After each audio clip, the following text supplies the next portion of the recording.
thank you very much because you are here. I hope we'll have very interesting debate.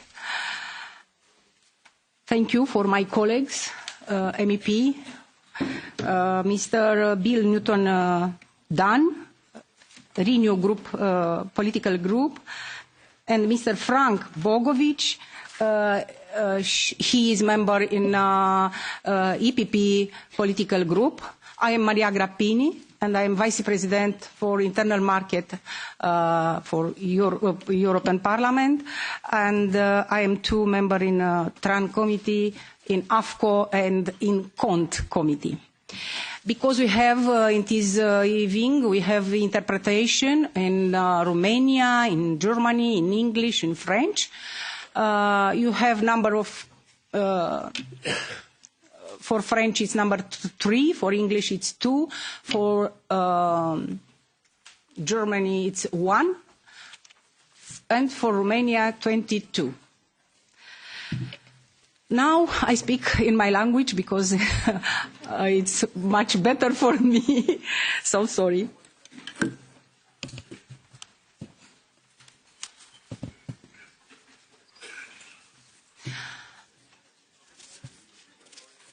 It's okay? Good. We start. De ce? Why? De ce facem? So, why are we organizing this debate?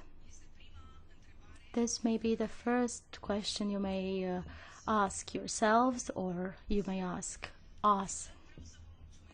I'd like to thank you all for being here, regardless of your country of origin or regardless of whom you represent.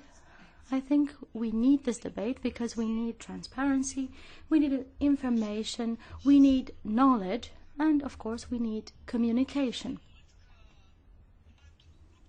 I'm very happy to see 4 political groups in the European Parliament coming together to organize a very important debate for the future of Europe, as I see it.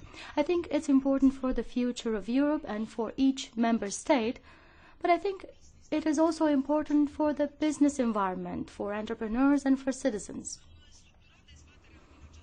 Our debate tonight is divided into 3 panels: cybersecurity, promoting trust, transparency and cooperation, then trade disputes, the global chain supply, and international digital cooperation, strengthening each continent in order to develop digital sovereignty in Europe. Let me make a brief introduction, and then we can exchange opinions. We'll also have a Q&A session with the media. Our world is becoming ever more digitalized, and it makes digital progress every day. As Vice President of the IMCO Committee, I know how important it is to have a sustainable global digital system. Moreover, securing networks and information in the EU is essential to maintain a functional online economy in order to provide prosperity and to protect the internal market and the consumers. The EU is working on several fronts to promote new technologies as well as cybersecurity.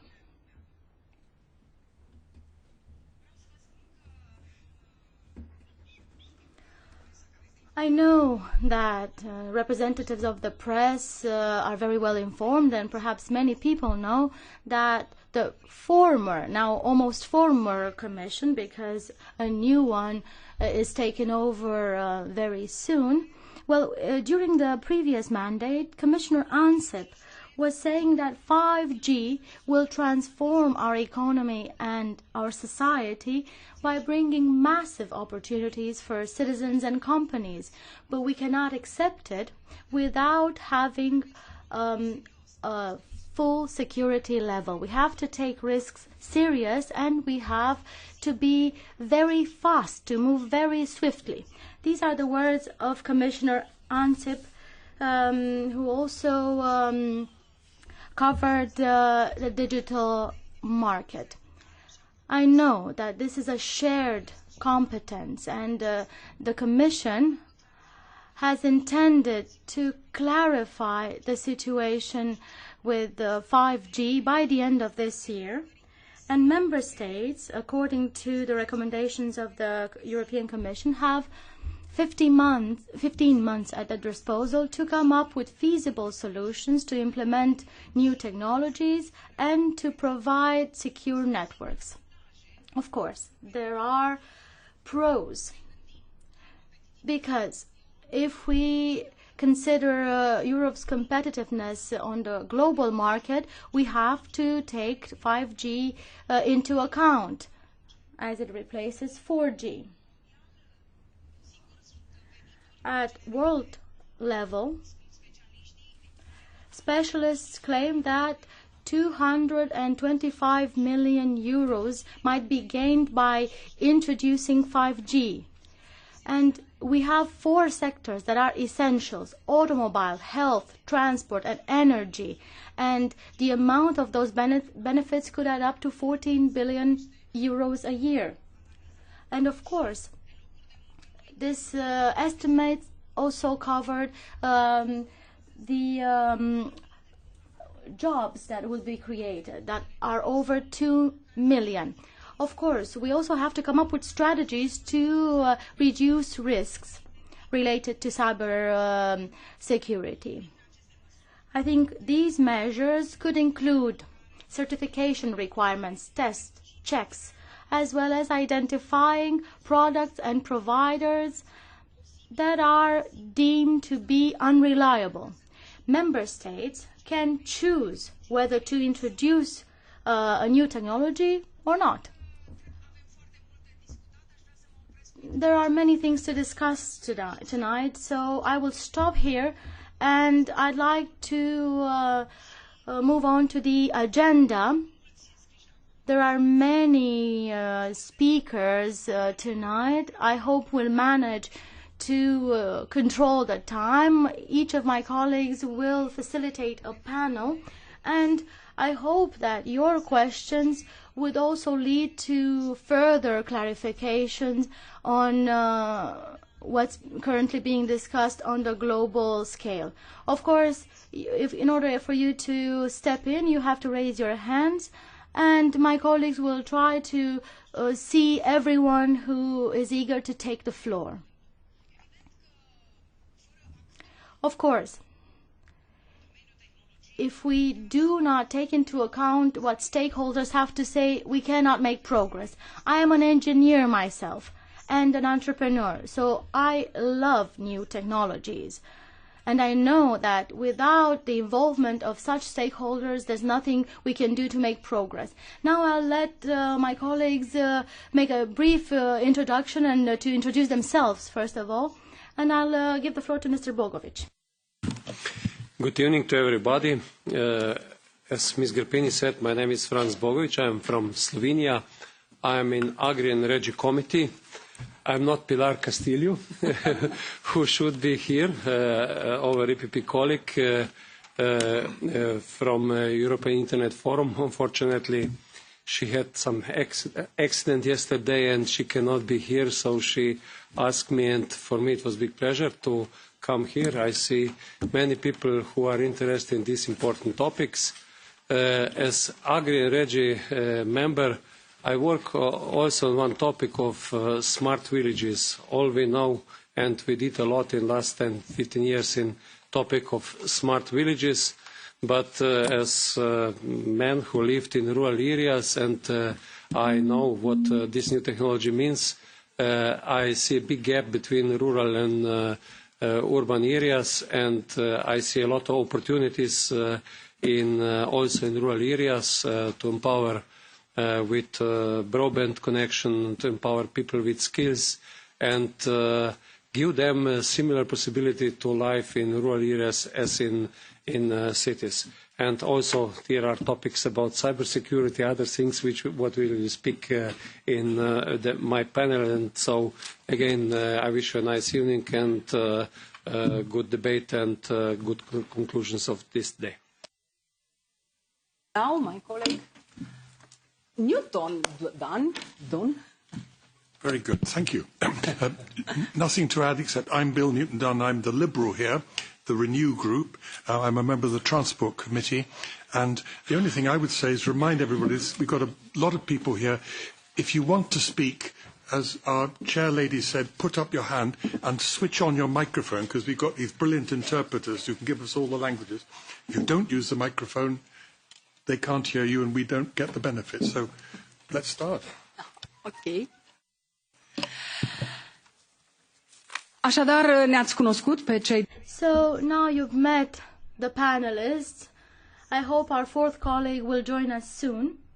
And I'd like to move on to the presentations. Our first speaker,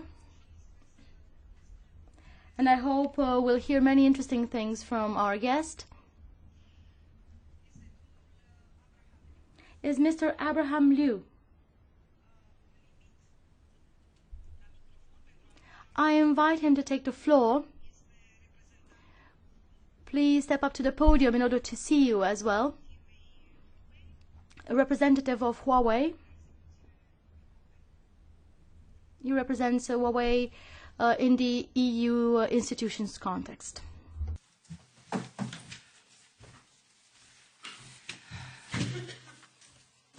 I hope 10 minutes is enough, because in Parliament we have 1 minute, 2 minutes. Okay? Very synthetical. Thank you. Thank you, Madam Grapini. Honourable MEPs, dear guests, very good evening, everyone. Thank you for inviting Huawei to this debate in this European Parliament. My name is Abraham Liu. I'm the Chief Representative of Huawei to the EU institutions. And also, I'm one of the 96,700 employees who owns this company. I have been in Huawei for nearly 20 years, and I spent 9 years in Africa, 6 years in Asia Pacific, and 2 years here in Europe.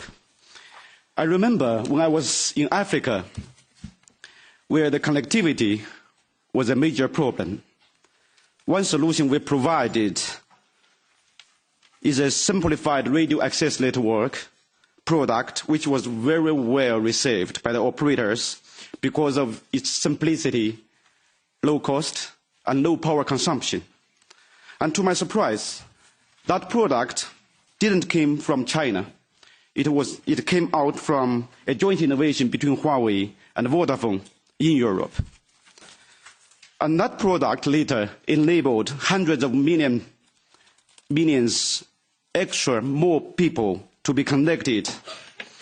I'm very proud of it. Lacking of connectivity not only exists in Africa, it also happens in some parts of Europe. Imagine a remote village, unconnected village in your country. With connectivity arriving, it will enable people to use the internet to promote businesses, to do Airbnb-type commerce, to sell local products online, and most importantly, to get connected with their family members or friends outside the village. This is something Huawei has been doing for the last 30 years to improve the quality of people's everyday lives. And yes, we are very proud of that.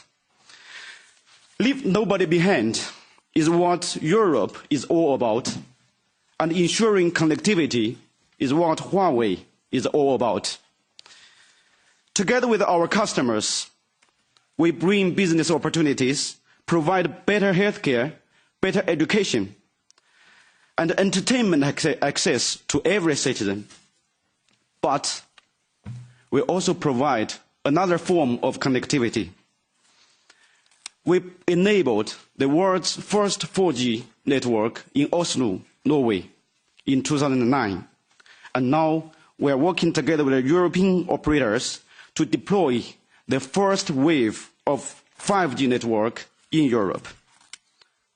We further boosted the awareness of brand Leica, a leading iconic German brand, to tens of millions of new customers globally. And we partnered with more than 150 leading European universities in their fundamental research to strengthen Europe's research leadership. And we have 3,500 European companies in our global supply chain. This creates a lot of investments, which in return creates a lot of jobs. And also, we helped the European Union of the Deaf to develop StorySign. It's a free app powered by Huawei AI, artificial intelligence, that reads children's books and translates these books into the sign language. And this can help 32 million deaf children worldwide. And the list goes on. Connectivity is an important issue that Europe is facing. But connectivity is not the only issue we want to discuss today. Huawei has been a trusted partner in Europe for 20 good years. We have grown up together here.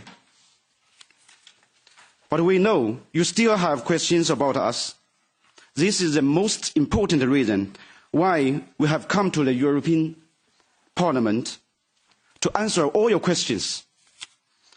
We also understand that the new technologies create opportunities and changes. But changes comes with uncertainty. And uncertainty can bring unease and anxiety. As stated by the President-elect of the European Commission, we have to find a European way. So let's do it together. That's exactly why we plan to work with all of you in partnership to ease fears and create opportunities for Europe's future. The confidence in our ability to provide the most future-oriented technology for Europe is rooted in our long-term commitment in research and development. Over the next 5 years, we are committed to investing over 90 billion euros in research worldwide.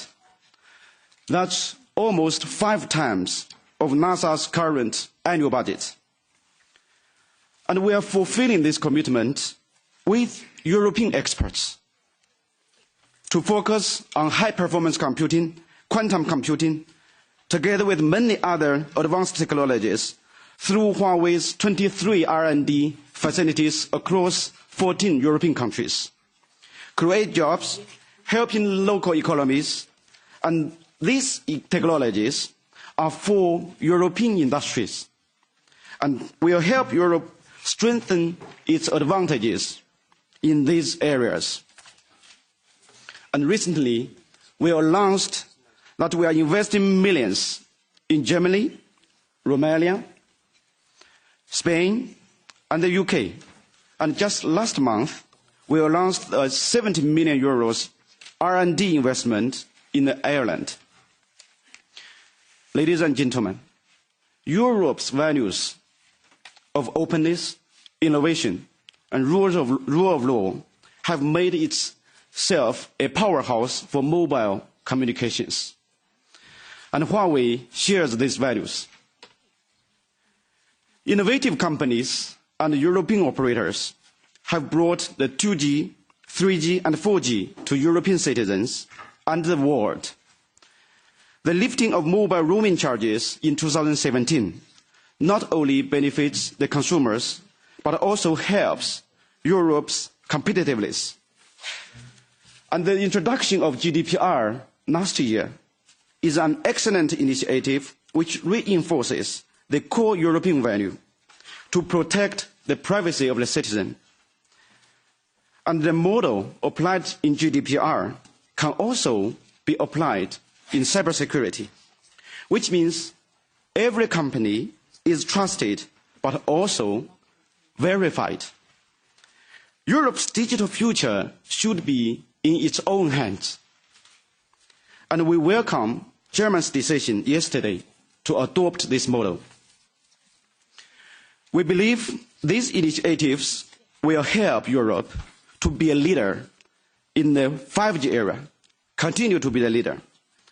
But leading in 5G is not only about the technology itself.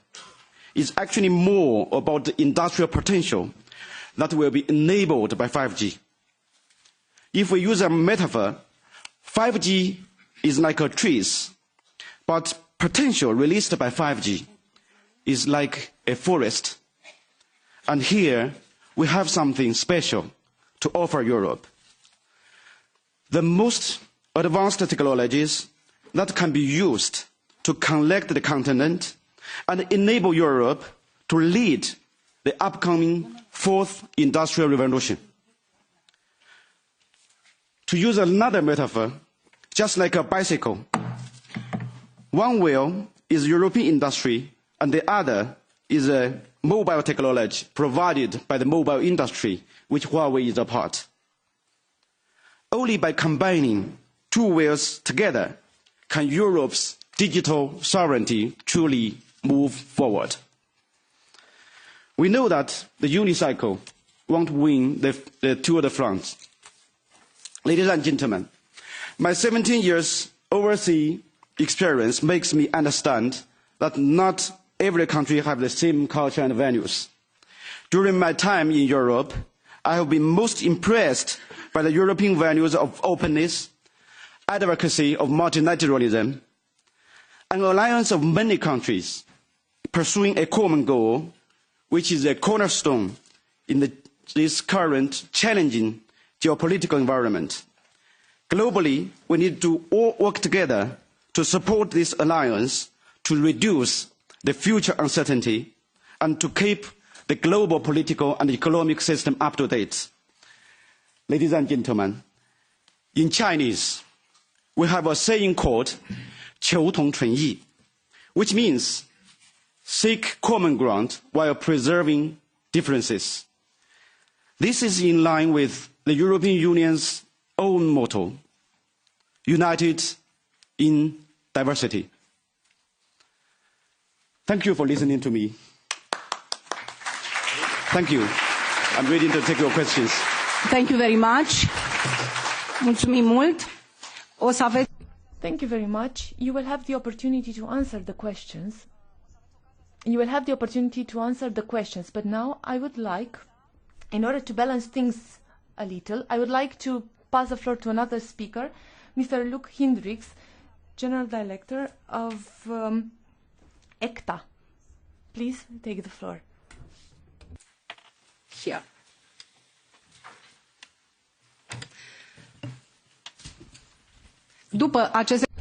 After these two interventions, we will have a Q&A session.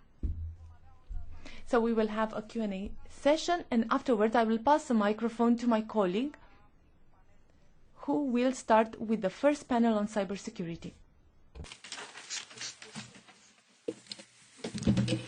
So, thank you, Madam. Thank you very much. Honourable members of the European Parliament, ladies and gentlemen, the representative of Huawei, thank you for inviting me here this evening to speak on international digital cooperation, building on each continent's strengths for the development of European digital sovereignty. When preparing for my intervention, my first thought I had were to narrow what is actually meant by European digital sovereignty, as this concept is multidimensional and is quite broad for a 5-minute keynote.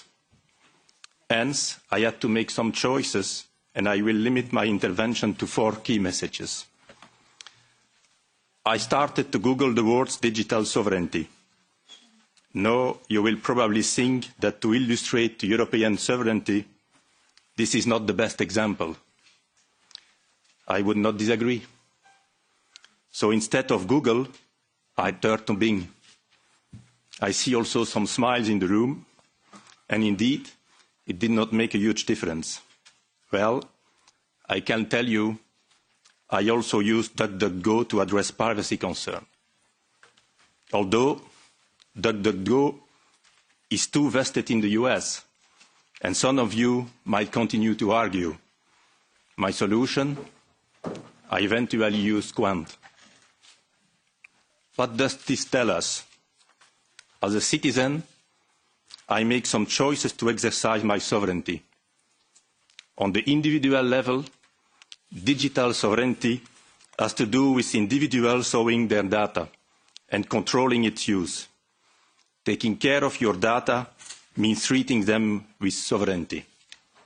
That was my first message.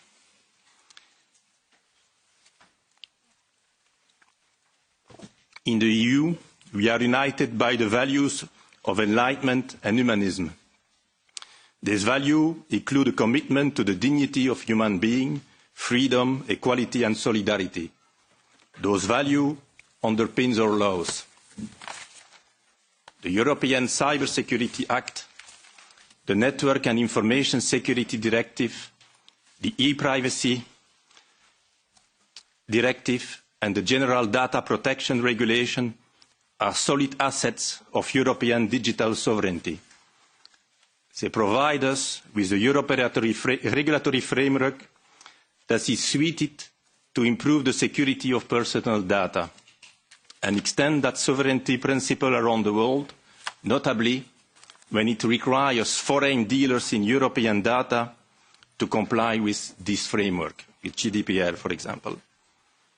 Hence, the power of the European market, given its size, should not be underestimated, and our values should be at the core of European international collaboration. Free trade is part of it.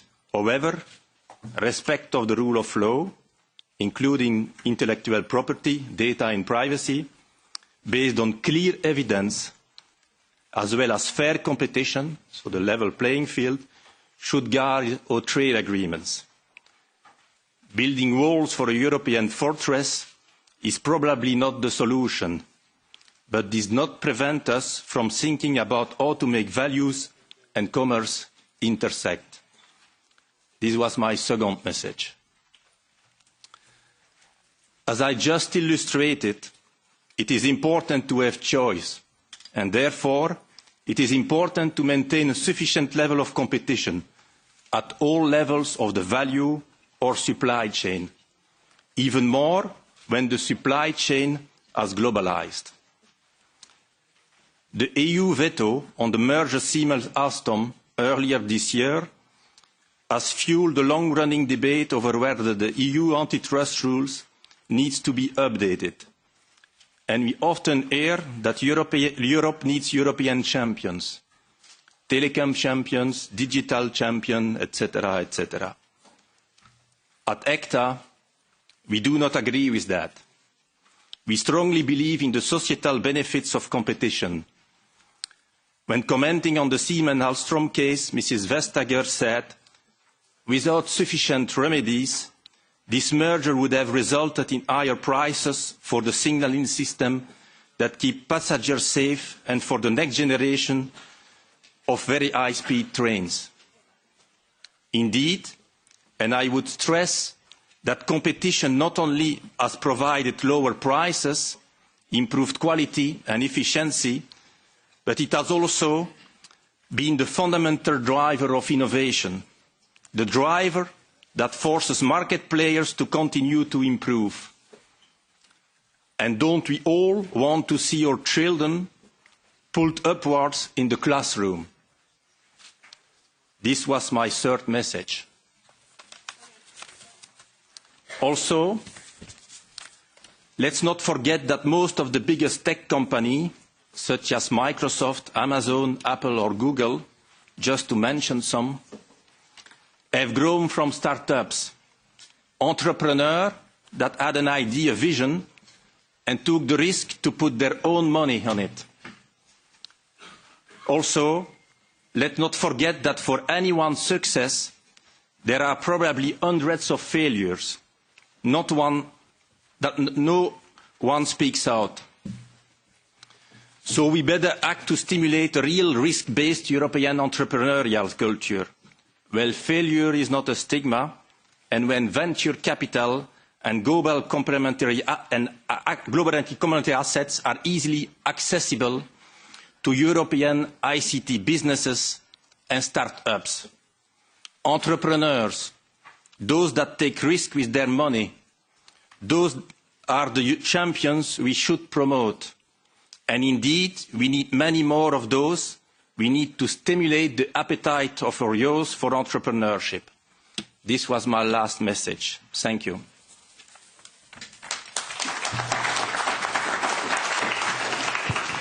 Thank you very much. Acum o să avem o sesiune. We now begin our Q&A session. You can ask questions to our two speakers. We have about 10 to 12 minutes. So each panel is followed by a Q&A session. Anyone wishing to take the floor? You have the floor. Vă rog să vă și recomandați. Please introduce yourselves. Ma question s'adresse à Monsieur Liu.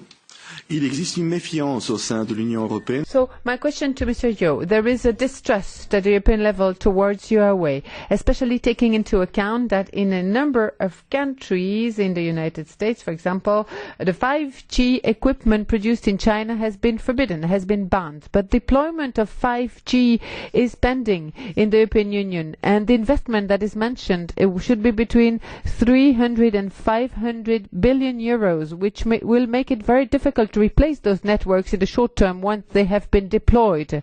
Can you really give solid evidence to reassure the European citizens that their information will not be stored by the Chinese 5G technologies? These fears have become greater after the adoption of Chinese laws about national information, national intelligence. So I'm speaking about the laws that generate the obligation for citizens and companies to cooperate with the government with a view to protecting national security. So the logical question is, who's really standing behind Huawei? We haven't received any firm answer so far. Incredible answer. Thank you. This is a very often asked question. And first of all, as I mentioned at the beginning of my speech, Huawei is 100% owned by employee. It's a private company. So people will always ask what is the relationship between Huawei and the Chinese government. I would say the relationship between Huawei and the Chinese government is as same as the other private company or international company like Ericsson or Nokia, Siemens, who have a huge operation also in China.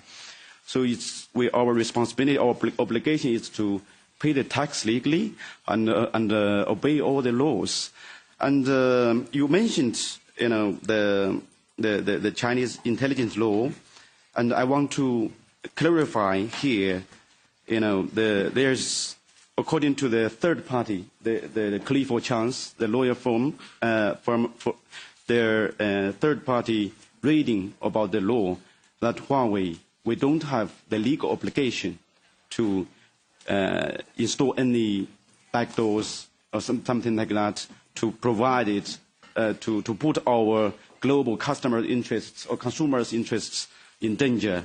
And publicly, my founder has stated in many situations, Mr. Lin said, we will never do anything to put our customers' network or data in danger. And our cornerstone for our operation in 170 countries is to have the full compliance to the local law and the international law, including the UN law, EU law, and the US law. So we have never received any instruction like to collect any information or plant any backdoors like that in our previously. And as a private company again, myself as a shareholder, all the managers, we don't have any motivation to do anything like that, because if we do anything like that, even a small things like that, it's commit like suicide. Thank you. Aș vrea să repet. Let me iterate once again the topic of our meeting. This is not a Huawei debate. This is a debate on how important it is to introduce 5G in Europe. This is our topic, and we have several guests, very important speakers. Vodafone is here as well. This is not an investigation. This is a debate on how the EU can reach this balance between introducing new technologies, 5G, well, this is our topic tonight, and security. In our IMCO committee, we always examine every regulation and we take into account the balance between boosting technology, letting it develop, and providing security for citizens, consumers, and companies. So my request is to ask questions about our debate, 5G in Europe. This is our topic tonight.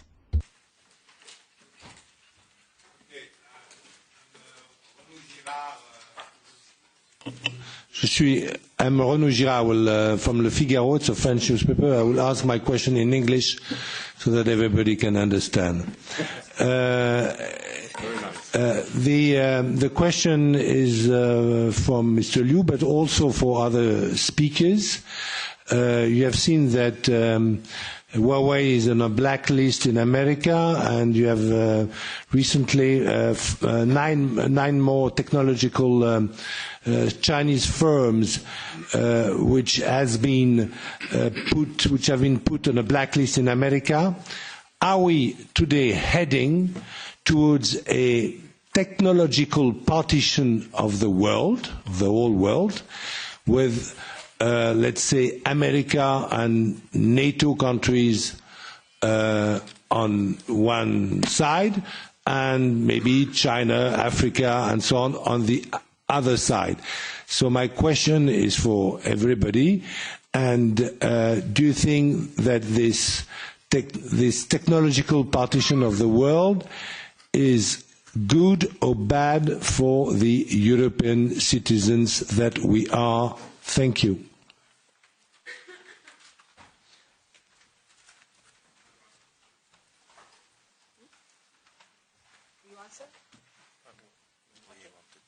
Okay, thank you.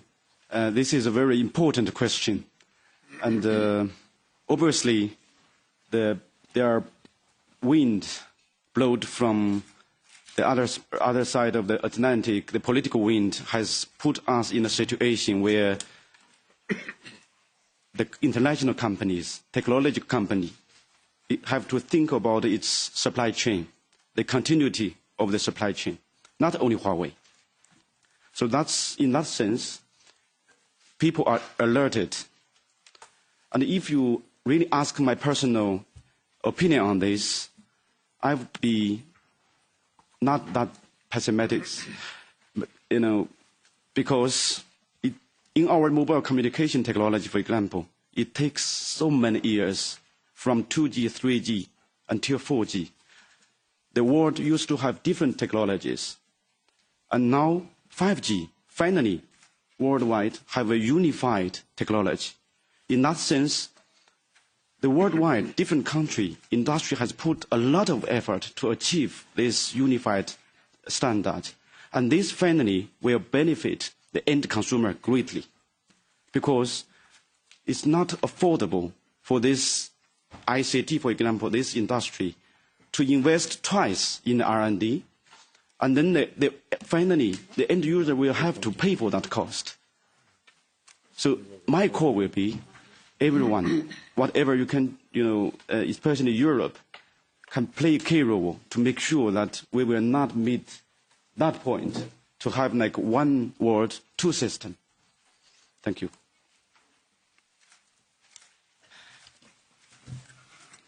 Yeah. Yeah. So thank you. So as I the Director General of ECTA, the European Competitive Telecommunication Association. I hear my voice in English. We represent the alternative operators in Europe, and if I would answer in this way. At the beginning of my career, almost 30 years ago, I worked for a small French company designing telecom equipment that was specialized in protocol conversion, so making systems from different languages to communicate together. And every time you try to create interoperability between one system and another, you lose some functionalities. And if we look at over the 20 years, we have had great benefits from systems and from standardization. Certainly, standardization of 3G is something, and GSM is a really big success story. So at one point, if we would divide, I'm not sure that we would create positive benefits for the European population. The second thing is that, as I said, within all the value chain and the supply chain that is today globalized, so it's a global economy. It's not only European companies buying from other parts of having part of their supply chain outsourced in other parts of the world. It's also very important for the industrial parties in Europe to be able to sell to the rest of the world. And our commercial balance, I think, is quite positive in some areas of the world. And on that, it's very important for the welfare to maintain competition in all the elements of the value chain. Because at the moment that you reduce competition in one of the elements of the value chain, you will decrease quality, you will increase prices, and you will impact innovation. And as Mr. Liu said, and I would agree with this metaphor, 5G is a tree, the benefit of 5G is the forest. And what is and outside from the industrial perspective, it's very important for all the European sectors to achieve a smooth and a quick digital transformation. And for that, if you have a choice and if you are in another sector and you need to buy complementary resources from the telecom side, for example, you want to have the best available on the market. And when the best is available on the market, the parties that offer that will make sure that they can compete. It's what I said in my keynote introduction. Don't we want our children, when they are at the class, to be pulled up? We want to leverage to the better and not to the lower. And so having a diversified offer from product and services, from a diversity of provider, is key to release the innovation potential in all the sectors of the European economy. And that is, in our view, what is at stake. And that is, from a NECTA perspective, why we believe that competition in the telecom side is so important. Thank you very much. Okay, we can answer 2 more questions because we have very important speakers, as I said, and it is very important to learn more opinions when it comes to such an interesting topic. Please. We mean it first. Okay. So thank you for this debate, which is indeed very needed, and I believe it's very useful. As technology develops and we see technological advancement, and I believe a lot about the importance of moving along with technology, also a lot of concerns rise. And yes, this is very natural when there are new things coming up, when there's change coming up, always people ask questions and have concerns. And the only method we should address those concerns are with debating, with answering, with clearing and clarifying, and not by shunning opportunities. And with this respect, I wanted to ask about a recent NIS cooperation group report assessing the cybersecurity of 5G networks, which mentions among threats and threat actors, state actors or state-backed actors, which can potentially endanger 5G networks driven by political motivations. For this reason, I would like to ask how companies like Huawei and how other stakeholders could introduce measures to mitigate the risk of third countries on its business operations in Europe, and how we could put the citizens and the enterprises' mind and the stakeholders' mind at rest that this threat will not materialize. Thank you. Ok. Poate întrebarea era bună. Maybe the question was more suitable. Maybe the question was more suitable for the next panel, because we will have a lawyer here that will take the floor as well. But if the speakers want to answer this question, afterwards we will have the panel that is moderated by my colleague. Please, you have the floor. Thank you. This is a very important question, definitely. From what I see, the report is released a few days ago. It's quite objective, and it did mention, some, as you just described. My point of view on this would be, cybersecurity is indeed a very important, topic which needs the different stakeholders to talk on the same table. And it's indeed very important, very critical, but political approach. In this case, if you really want to divide the world in a democratic or another kind of different kind of political system, it's not a practical way. Number one, in the ICT industry, all the players, including the one from the US, they all have we have a similar global supply chain, R&D, and so on. So number two, Huawei, we have been maintaining the best track record in terms of the cybersecurity performance in 170 countries. Number three, if you really want to talk about the check and balance or the democratic, we don't forget that in the history or in a few years ago, what has been disclosed, the number one democratic country, actually they are the one who have, some wrongdoing on this kind of technology or information collection. I will not go, to details on that, but that's a fact. Thank you. You try one answer.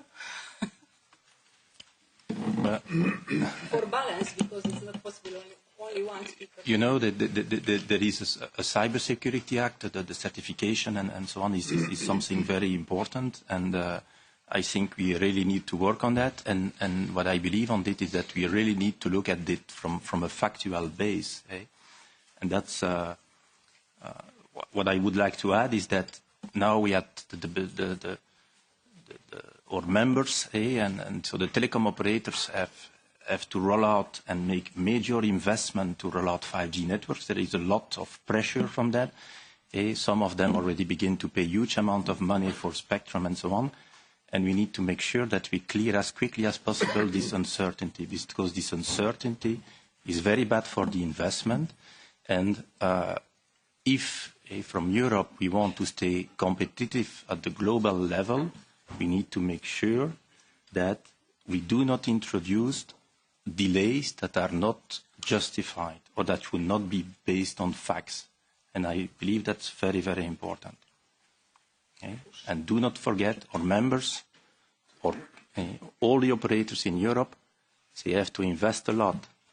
And this uncertainty is very bad for the investment. Thank you. Mulțumesc mult. Thank you very much to the speakers. And I now invite them to go back to their seats, because we will have now the guests from the other panel that will be moderated by my colleagues on cybersecurity.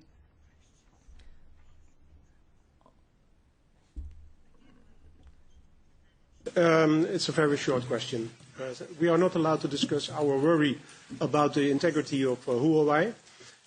It's about 5G. I'm convinced that we need 5G for the future. I was an entrepreneur myself, and I had a telecom company in the Netherlands before I became an MEP. But if this is a debate about 5G, why is Ericsson and Nokia not here? Are they invited? Yes. These two questions, please. Yes. Thank you very much. I will be the one to answer your question. Yes, we invited a lot of people in this debate, including the companies you mentioned. We have Vodafone here. They will take the floor during the next panel. And I said from the beginning that we are conducting a debate on 5G, not on Huawei. And I kindly ask you not to answer your questions only related to Huawei. So I think that when you have a debate, you need to involve all stakeholders. This is what I learned during my 5-year term as an MEP and in the national parliament. We need to involve all stakeholders. You can't exclude lawyers or professional associations or companies or members of the parliament or the commission. So I think that we should all be in the same room in order to find a better solution. But at the same time, my dear colleague, and I'm sorry to be late in passing the floor to you, but at the same time, we have to understand that today's debate, the topic of today's debate, is very sensitive because on one side, you need a lot of investment. We know that this entails high costs. Probably there will be countries that cannot bear the costs associated to implementing the 5G technology. On the other side, I think it would have been interesting to know more about a company in respect to which there is contradictory information. And I think that it's good that they answered to our invite and are here in front of you to answer your questions. So I don't find it wrong, the fact that Huawei is here today. I don't think it's wrong, but I'm glad to hear that also Nokia and Ericsson are invited too. That's okay. Important for me. Thank you very much. Okay. It's okay. I now have the pleasure to pass the microphone to my colleague, Mr. Bogovic, who will be moderating the cybersecurity, promoting trust, transparency and cooperation. This is what I said to the lady, that maybe her question would have been more suitable for this panel. Mr. Bogovic, you have the floor. Thank you, Ms. Grapini. Cybersecurity, fostering trust, transparency and cooperation, I think it's very important and also very challenging panel. For this panel, as organizer invited, is here Turo Matila, Chair of EU Council Horizon Working Party on cyber issues, is permanent representative from Finland.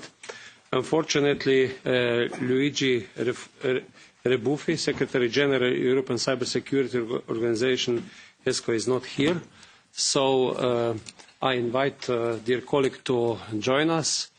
And as we heard in these interventions now and also in questions, I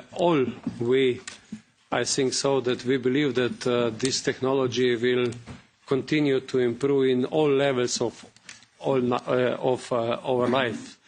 We have some experiences with cyber attacks today and with empowering and in developing in 5G technology, when we speak that we will have autonomous vehicles, we will have things which will be connected with our health system, connected with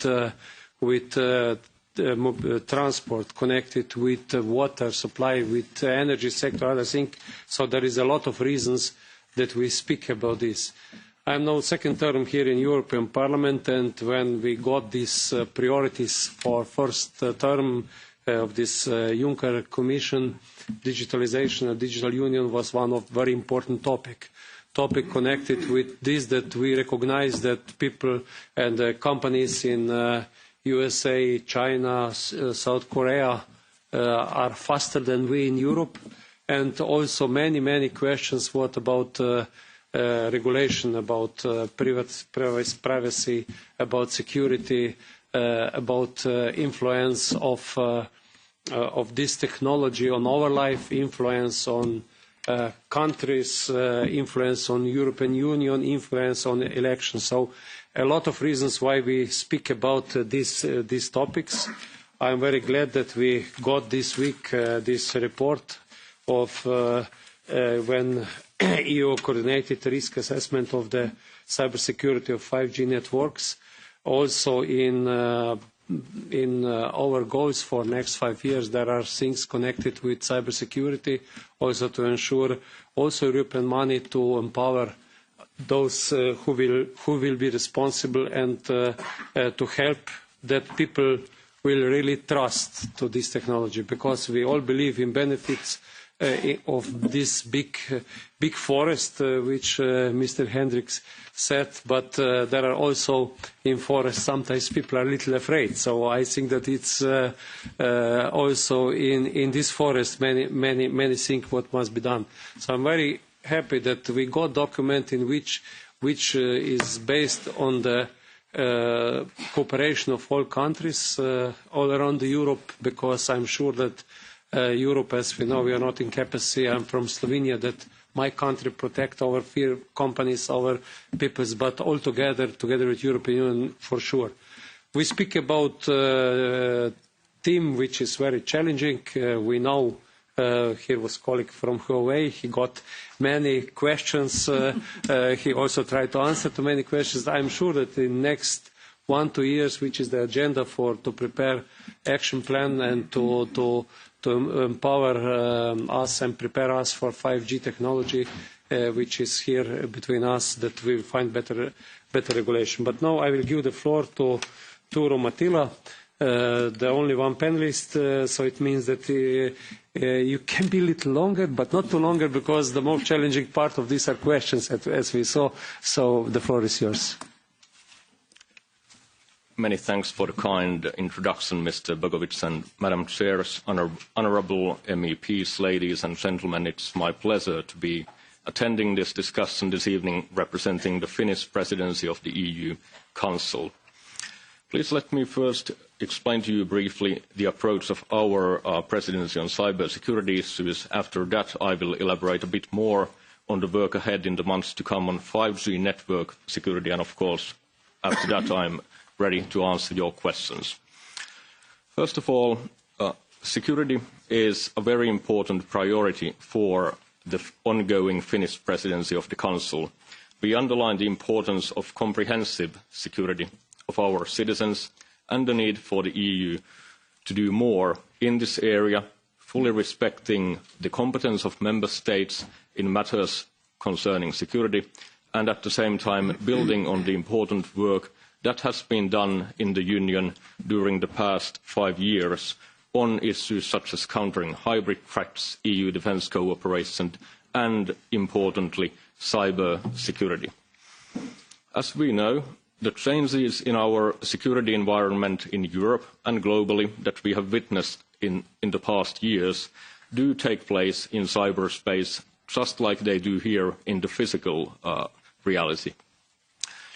The increasing tensions in international affairs, evolving security risks, they are present very much in cyberspace. This underlines the unity of the EU, both here at home in Europe as well as in the international arena.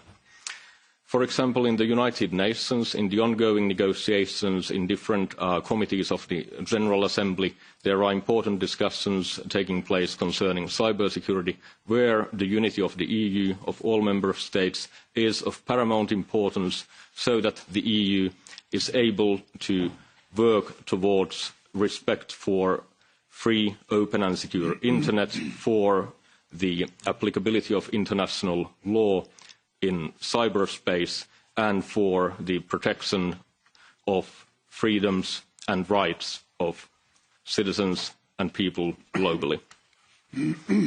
We are very glad that the strategic agenda of the EU that was approved by the European Council in June pays attention to the importance of continuing to work on increasing cyber security and enhancing member state cooperation in this field in the future, and we are very glad that this is taken into account also by President-elect von der Leyen in her plans for the incoming next European Commission. Another important area where our presidency works at the moment concerns the investments to cybersecurity within the next multi-annual financial framework. Our presidency has continued to work on the proposal of the European Commission from last year concerning the establishment of the European Cybersecurity Competence Centre and Network. Our aim is that in the next MFF, starting from the 1st of January 2021, funds from the EU budget that are dedicated to cybersecurity are used as efficiently as possible in order to develop the competitiveness of European cybersecurity solutions. On the other hand, bringing together expertise in Europe in cybersecurity fields in order to make sure that our European companies, our research community are as competitive in the global market as possible.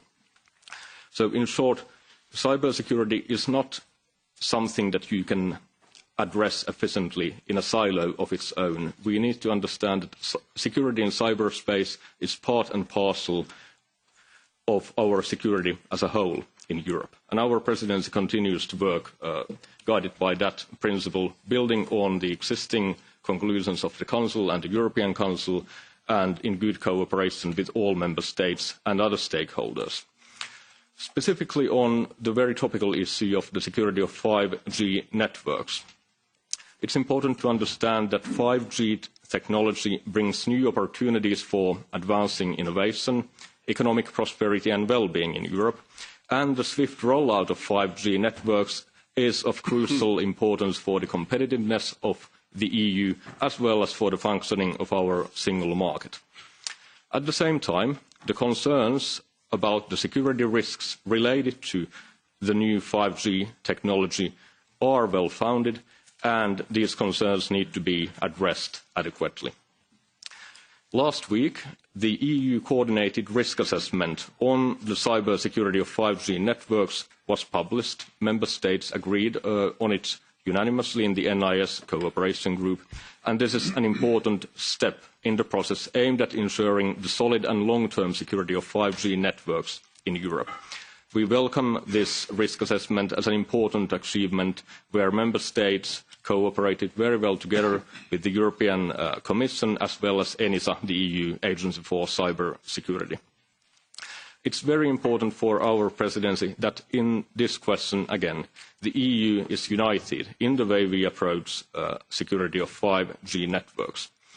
Our presidency is committed to continue the work in line with the Commission recommendation from last March, together with all member states and the EU institutions, with the aim of finding a balanced approach, because we need to find a balance between our ability to take advantage of the significant economic opportunities of 5G networks, their importance for our economic growth and development, and at the same time an approach that takes into account that we need measures to mitigate the security risks associated with 5G.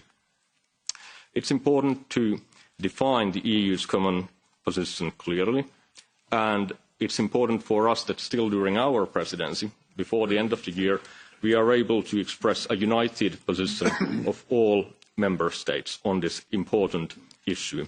And in order to give guidance to the work ahead that of course continues well into the future, our presidency will propose conclusions of the Council that we propose to be adopted in the Council in the beginning of September in order to define on a political level the approach, the common approach of member states on this issue of security of 5G networks, underlining here again the importance of finding the balance between taking advantage of the economic opportunities on the one hand and on the other hand addressing the security concerns.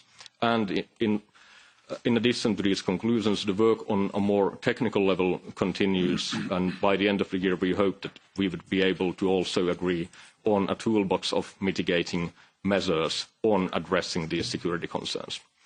I thank you very much for your attention. I'm happy to answer any questions. Thank you.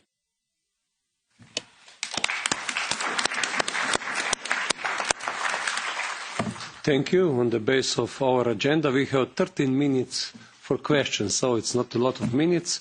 We want to have as much as possible questions and be short and 13 minutes to 19:20 on agenda. Okay, who will be the first? Please. Hi, this is Laurens Surlis from Politico. I cover cybersecurity at Politico and telecoms, which essentially means I've been covering Huawei for the past year. Turo, this is a question for you. So my question would be, if you read the risk assessment that came out last week, to which every European authority contributed, and the Commission and ENISA also contributed. This looks at non-technical factors as well as technical factors. And my question is, to what extent does certification and standards solve the questions around non-technical standards? And secondly, how do you evaluate the risk of China-based companies who have headquarters in China, who have a large amount of their staff in China? And do you consider the risk of such suppliers of technology in general, do you consider that risk to be higher than other companies? Yeah, please. Thank you for the question. Well, first, the EU coordinated risk assessment from last week that I mentioned, it reflects the role of suppliers in building and operating 5G networks and the degree of dependency on individual suppliers. As you can read from the risk assessment, it goes through several different possible risks that are associated with 5G networks, for example, concerning the increased attack surface because of the Internet of Things development, the increasing amount of devices and solutions that are connected or need 5G networks for their functioning. And also, the risk assessment underlines the importance of taking into account possible risks from foreign state or non-state actors. The risk assessment does not make specific mentionings of any third countries or individual companies. I believe that it's important for us to work here with an understanding that we need to be able to develop our security by working based on an up-to-date risk assessment, continuously developing our understanding of possible threats that can come to our 5G networks, our digital infrastructure as a whole in many different ways. So it's important for us to have a comprehensive approach also in the way we define the possible risks. We cannot be naive. We need to be realistic. We have to be informed. We have to be able to analyze the information available concerning possible risks that come in different forms. And of course, in these matters, ultimately, a lot depends on issues that are in the competence of the member states in terms of what kind of regulation, what kind of rules are in place in different member states for concerning mobile network operators, for example, and the security measures that they need to take into account. So what we hope to do on the EU level in the form of the Council conclusions that our presidency has proposed is to define on a political level a common approach. But then those conclusions, of course, will not be a very detailed solution in itself to this question, but it's important to understand the work continues well into the future after our presidency, after the passing of these conclusions. Our security environment keeps on developing. It's important that we continue to cooperate on the EU level and take into account the many different kinds of risks that may be associated with 5G networks and our digital infrastructure as a whole as it continues to develop. Thank you. Okay. Thank you. Next question. Please. Yes, I understand that the transition to a 5G system will require quite a big investment in terms of network and so on, but do you have any kind of an estimate on what would be also the necessary investment to cover the cybersecurity part, be it hardware, software, law enforcement, policing, juridical, or whatever? Thank you for the question. As a representative of the ongoing presidency of the Council, I do not feel that I would be in a position to make any kind of estimates about what kind of investments is needed by different actors, state actors, private companies, private citizens. I think that in line with the comprehensive thinking about security and a whole of government or whole of society approach on security, I think in very general terms, I believe that it's important that security issues concerning digital solutions, 5G networks and so on, are taken into account duly on all levels of government, as well as in the private sector, in civil society, by individual citizens. Because today the topic here is cybersecurity, and of course security in cyberspace begins ultimately with every single person who uses mobile devices, so also or uses the internet, uses ICT infrastructure. So it's difficult to answer to a question about what would be an adequate level of investment required to build cybersecurity in Europe, because it's important to understand that that concerns all the actors who operate in cyberspace. And of course, they are ultimately responsible themselves for the amount of investments they make. But I would say that in general, looking into the discussions that have taken place in the EU and internationally in recent years, I would say that one very positive development is that both in government as well as in private sector, there is an increased understanding about the importance of investing in cybersecurity. Thank you. Yes. Ms. Grapini want to show good cooperation between Council and Parliament. She will add something about figures. Thank you. Mulțumesc mult. Thank you very much. Ok, am un răspuns pentru dumneavoastră. I do have a reply, an estimate. To reply to your question, I agree with what Mr. Matila was saying. We cannot know the exact amount of investments required, but it is estimated that for 5G, the investments would be of 58 billion euros until 2025. That's 145 euros per user more than invested before, and a lot more than has been invested for 4G, and of course a lot more than what has been invested for 3G. But of course, the responsibilities are shared. Each member state will decide the exact amounts and where to place them. And of course, total investments are just estimates, but the numbers are the ones I mentioned. Thank you. Next question. Yeah, please.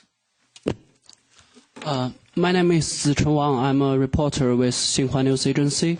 I wonder, the United States actually has repeatedly made threats that the 5G security is a precondition for intelligence gathering with certain European countries. I'm wondering if or will this be factored into the European Union level decision making in terms of 5G security, or maybe this is a national competence thing, but I wonder if you would like to elaborate on that. Thank you. Thank you for your questions. Yes, I have read the news about such requests being made. We or our presidency has not been approached with that kind of request. Our presidency continues to discuss with international partners informally about important security issues, cybersecurity, of course, being one of them. But for us, it's important that the EU has its own approach, and the EU is united in the way we approach an issue of such great importance as the security of 5G networks. So what our presidency concentrates on working is to make sure that member states are united in the approach that we hope to be able to agree on in the Council later this year in December. Okay.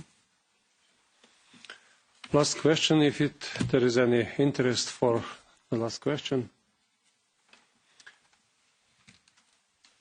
I see that I can conclude this panel. Thanks for your answers, for your explanation of the the statement of Council, also European Union. We all heard that we respect the development, and for sure development will go fast, but we should never allow the technology control the way of our life, but we must control the technology and also those who are owners or producers of this technology, and this is our big goal also. And the first step is made by this coordinated risk assessment, and I hope and I believe that we will continue in the right direction. Thank you very much, and I give the floor back to Ms. Grapini. Thank you. Thank you very much. Thank you. And good luck. Thank you. Now give the floor for my colleague Zahradil.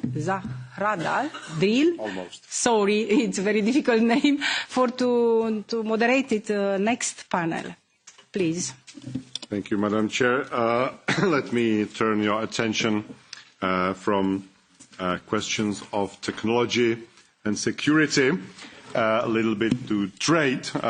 By coincidence, I have the honor to serve as the first Vice Chairman of the International Trade Committee. A few words for the beginning.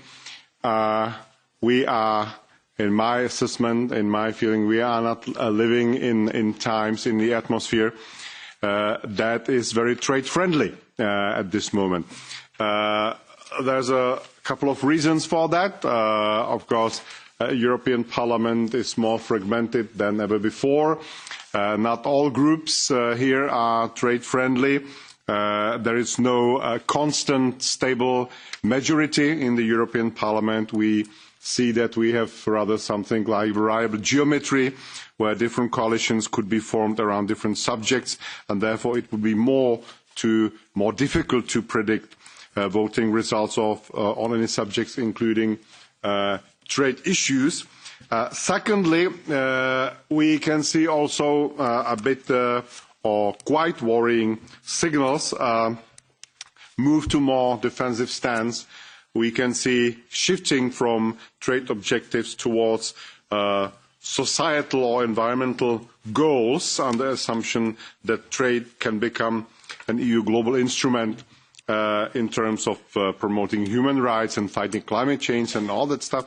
I do not deny that it can contribute, of course, but it can never be the first purpose of the trade policy. And last but not least, of course, we are living in the situation where big guys, which means US and China, are gradually going away somehow from multilateral trade system based on WTO, both in different ways. We have seen US nervous about a growing trade deficit, adopting some protectionist steps, steel and aluminium tariffs, for instance, and also escalating a tariff war with China, and also US continuing blockage of WTO appellate bodies. With China, we have other types of dispute. We have questions of a level playing field, of approach of European businesses and companies to Chinese market, also questions of state subsidies when it comes to Chinese productions, and also intellectual property rights. You might remember that there was a dispute between China and EU over market economy status, which is now over, at least for the time being. We also have this new investment screening mechanism that was adopted by European Union very recently, and that might affect perhaps potentially in the future some Chinese investments to Europe. And also, despite the fact that we have no trade deal with China, even any deal that would be prepared, we somehow advanced in preparing investment deal with China, and according Commissioner designate Phil Hogan, it should be, or could be, or hopefully will be ready to be finalized during 2020. So there's a lot of questions here we can touch, and talking about so-called global value chains, which is again the world we are living in. They tend to amplify the effects of tariff increases, and of course the higher tariffs in general and trade wars in particular may induce firms to shorten and companies to shorten or otherwise reshape their global supply chains. So let me invite and introduce two of our panel speakers, Mr. Torsten Jelinek and Mr. Yves Melan. Is it correct, the pronunciation? Thank you. You did well to take your badges with you. Help myself. Perfect. Thank you very much. So I would start with Mr. Jelinek, perhaps, who is representing a think tank called Taihe Institute. He's a director and senior fellow in this institute. It's a think tank founded in 2013 with headquarters in Beijing and also some centers in Germany and US. While Mr. Melang is a lawyer, he's a trade and regulations expert and partner in Steptoe & Johnson, very well-renowned legal firm established more than 100 years ago in 1913, based in Washington, but also with many centers around the world, including Beijing and Brussels, of course. So, Mr. Jelinek, the floor is yours. Mr. Zahradil, thank you very much for your kind introduction. Dear Chair, honourable members of Parliament, ladies and gentlemen, I think the current ceasefire is for many less certainty, but more or less damage that can be caused by the current trade war. And I think it gives us the opportunity to reflect and ask the question again, why do we have that trade war actually? And maybe a straightforward answer is that particularly for the United States, the current system of division of labor, which is based on comparative advantage, doesn't work out for their favor currently. And more things, of course, related to China. So when you look first on the US side, you will see that since 1975, the United States is running a trade deficit with probably all of its trading partners. And it has created lots of wealth. So the overconsumption and the overinvestment has created the deficit, but of course it created lots of wealth, not just for the United States, also for Europe, and of course also for China. So in this sense, the US did the job of really being an engine for global growth. So what did it do? It mainly outsourced, offshored, what it didn't want to do, where the margins are low, which is in the manufacturing. And when you look at Asia, at first the tigers, the dragon countries, they took it. So they run a surplus, and eventually China opened up and took that surplus. So when you look at who's responsible for the trade deficit, I think China has a responsibility, but is not responsible for that. And an indicator actually of that trade deficit, and that the US is kind of happily outsourcing, offshoring, is when you look at the intermediate parts. So not the finished goods, but the intermediate parts, which make 60% of the export or the import, respectively. And in 2009, at the crash, this part contracted heavily, I think around 50%. Which means that those businesses in China did not purchase those goods from those businesses in the US did not purchase the good from China. So, but today it actually doubled again. So we are back almost to normal level, minus now the trade war situation. But that means actually that from the business side, it just happily went on, right? Outsourcing, offshoring. So, and China, of course, moved from being a cheap manufacturer into a complete supply chain of, a country which can produce things end to end, and moved up the supply chain basically, and competes now over cutting-edge technologies. So what happened actually? So when President Xi came into power in 2013, he pushed for reform actually. This is the so-called supply side reform, which addresses state-owned companies, which addresses the financial services industry, which is a move from quantity to quality growth, and where technology becomes really important. Just remember ourselves, in the last century, a system collapsed because it did not catch up with technology. If you don't catch up with technology, no one buys your products. You don't get the money in order to purchase and import necessary goods from outside. So now actually it's not just what's happening now. This advantage the US has, maybe still has, European Union member state have, is in the design, the innovation, the research, is now fierce competition with China. So China has stepped up into that situation, and basically it escalated now in the trade war, which started in 2018, and with a promise to reduce the deficit, as we know, with a promise to bring jobs back to the United States, with a promise to bring American companies back to the United States, and surely kind of to impose structural changes on the China side, and also maybe to confine the growth. Was it successful? No. The deficit grew. No jobs has been added because of that, and no American companies seriously came back. On the contrary, the export is down by 24%. For China, it's minus 4%. The deficit increased last year 8%, now this year 12%, and the gap increased by $420 billion. The US consumer pays that between $600 and $900 per year, and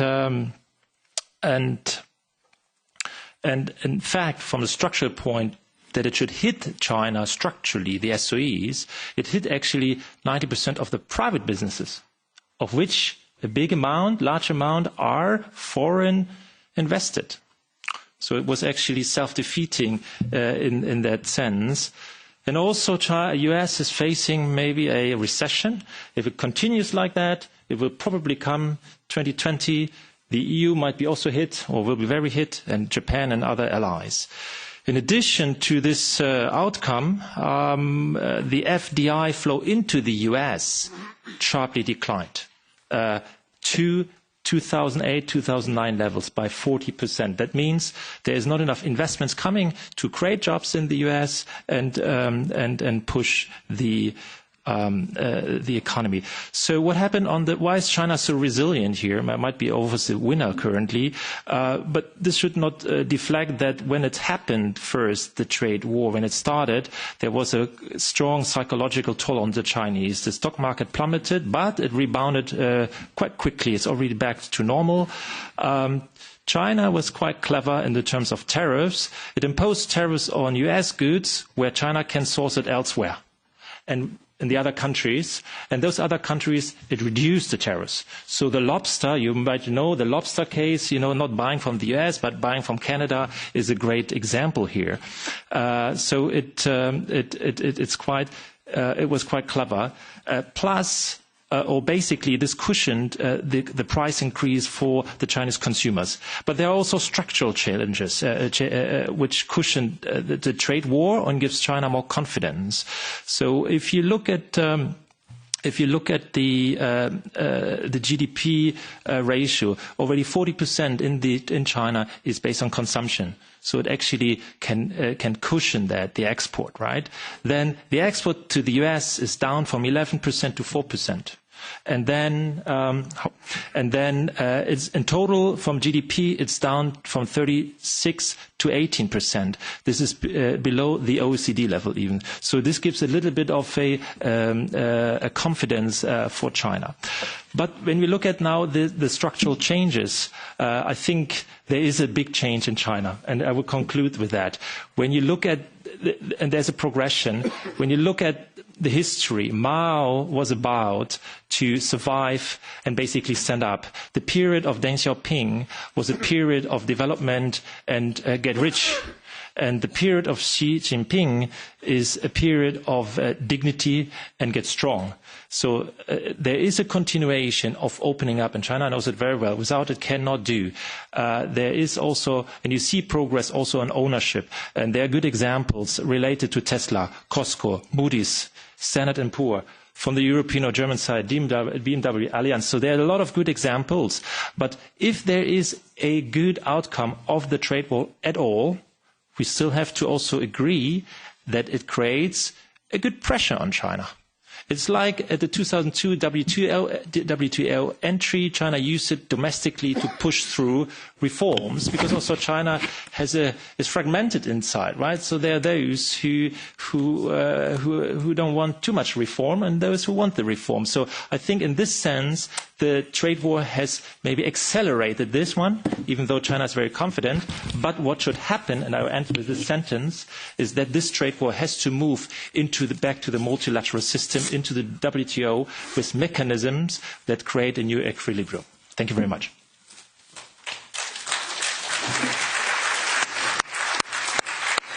Thank you for that very complex picture of trade relations of China with the rest of the world. And now it's on Mr. Malek. Thank you, Mr. Chairman. So, unfortunately, that's not where the global order is going. We're not going to go back to discuss things multilaterally, but we are retreating from multilateral negotiations. I'll give, in 7 minutes, an overview of the impact of the China-US trade war on the EU's commercial international position on trade. We have lived since the end of the Second World War in a commercially, I'm not talking about the UN, I'm talking about the GATT and the international institutions created for international trade, in a legal order that was created by the United States.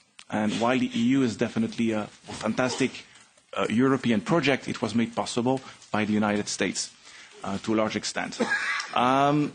That order has been evolving and growing, most notably with the end of the Soviet Union, where more than half of our member states joined the EU, and remained largely unchanged. So it evolved until we had a WTO, a dispute settlement body, to solve disputes in a gentlemanly manly fashion.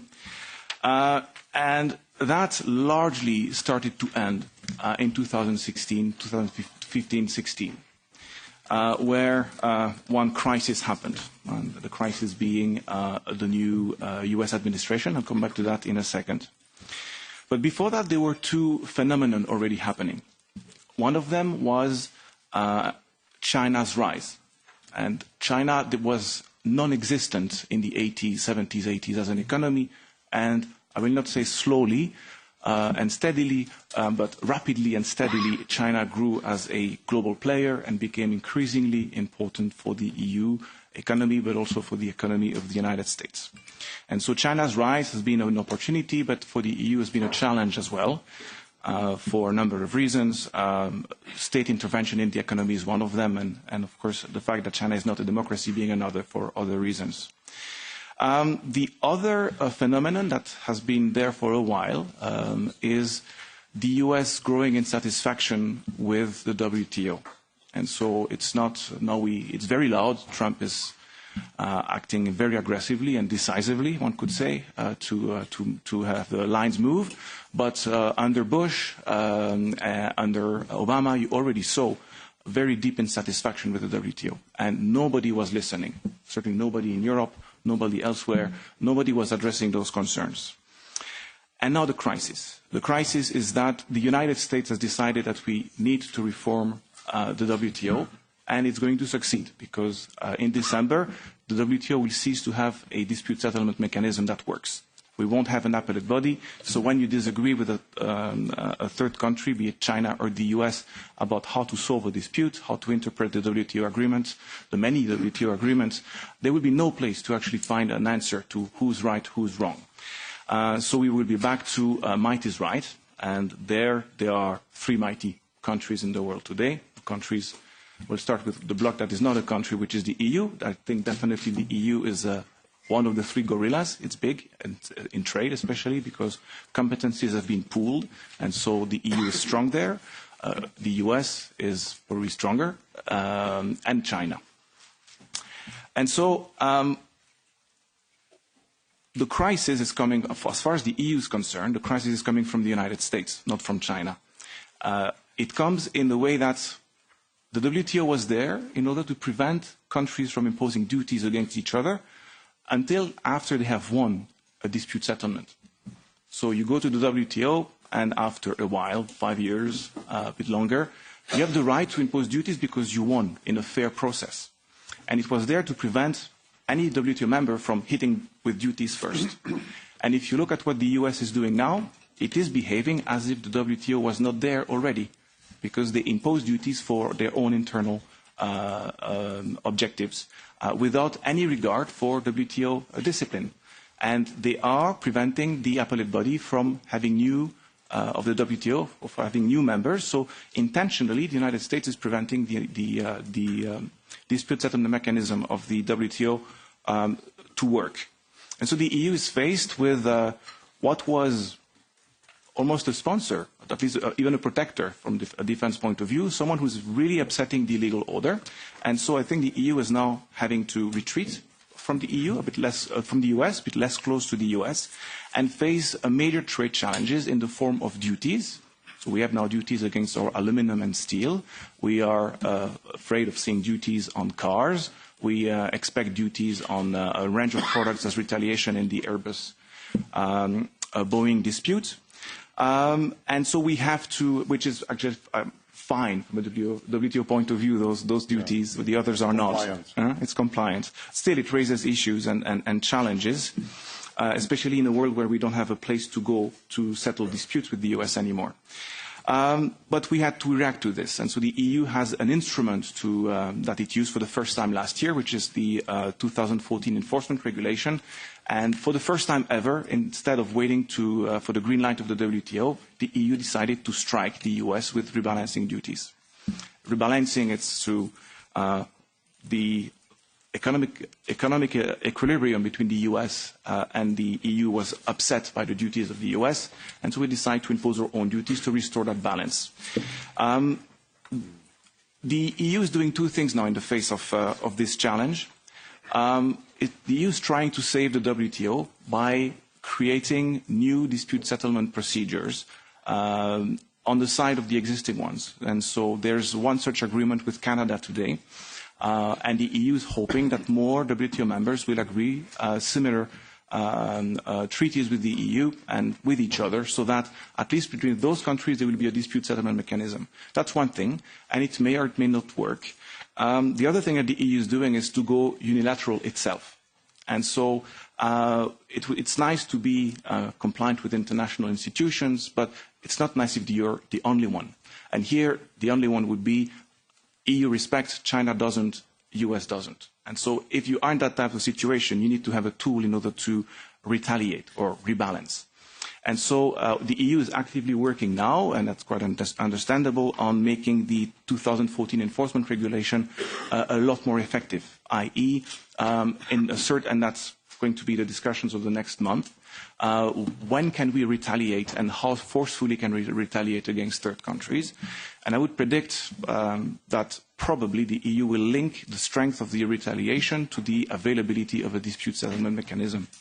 And so you will start to see a number of countries that have agreed a dispute settlement mechanism with the EU, and those that haven't. And in those that haven't, you will have probably the US, and you will have a lot of free riders. And I wouldn't be surprised if all those free riders could be put in the same bucket as the US. We don't have a dispute settlement mechanism. You don't comply with your obligations. I hit you with duties first. And I will finish with a couple of sentences now. The impact of this new normal, which is going to last for a long time, because we are not going to go back to the old WTO. It's going to be a new WTO, and a new WTO will take 10, 20 years to negotiate. So we are going to live in a very different world for the years to come. And we may see the EU and a number of countries having dispute settlement mechanisms and working as in the old days, and then see unilateral action on the other countries. That means more duties, quicker duties. In the past, you would also always have advance warning when duties would come, because you would have an investigation, because you had a dispute in Geneva, and it would take some time until rebalancing duties were imposed. Not anymore. Now you see duties from one month to the other, and that is going to impact supply chains. And if China is in the bucket of countries that doesn't have a dispute settlement with the EU, definitely that the supply chains with China will be affected. Probably a lot less than with the US, because the US now seems to be actively trying to remove China from its supply chains. I don't think that would be at all in the interest of the EU, but at least there will be more, duties happening more quickly, and so that will make supply chains involving a China element a bit more difficult to manage in the future. Thank you. Well, thank you very much. Thank you very much. Now, you could have seen how complex and difficult is the world of international trade, and how uneasy period we are entering. And if those three big guys on stage, US, EU and China, will not find a new balance, a new equilibrium, then the global economy might suffer in a very short time, and we all, and our states and our nations, will suffer as well. So it's our utmost task to find out a solution.